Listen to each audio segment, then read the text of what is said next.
बच्चों, पिछले वीडियो में हमने पढ़ा कि आदित्य विद्यालय में खेलते खेलते अचानक ही गिरकर बेहोश हो जाता है और उसके रक्त की जांच से यह पता चलता है कि आदित्य को एनीमिया नामक बीमारी हो गई है। अध्यापिका जी कक्षा में सभी बच्चों को उस बीमारी के बारे में बताती हैं।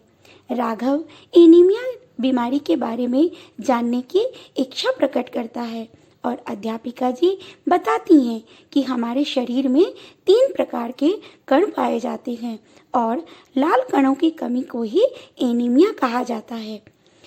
अध्यापिका जी ने बच्चों को स्वस्थ रहने के लिए किस प्रकार की सलाह दी, आइए आगे के पाठ को पढ़कर जानते हैं। गर्विता, अध्यापिका जी हमारे शरीर में रक्त का निर्माण कैसे होता है?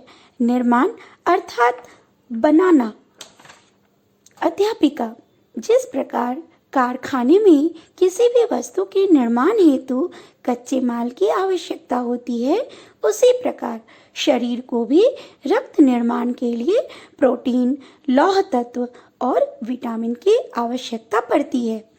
सौरभ, लेकिन हमारे शरीर को ये तत्व कैसे प्राप्त होते हैं? अध्यापिका, हमारे शरीर को ये तत्व पौष्टिक भोजन से मिलते हैं, जैसे फल, सब्जी, दूध, अंडा, दाल, मांस आदि। हमें इनका पर्याप्त मात्रा में सेवन करना चाहिए। सेवन अर्थात ग्रहण करना। विनीता, बस इतनी सी बात? क्या पौष्टिक भोजन खाने से एनीमिया से बचा जा सकता है?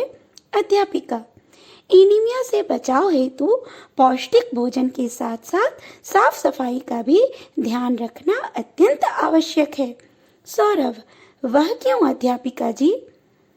अध्यापिका, बिना हाथ धोए भोजन करने से और दूषित खाद्य पदार्थ एवं जल ग्रहण करने से पेट में कीड़े हो जाते हैं।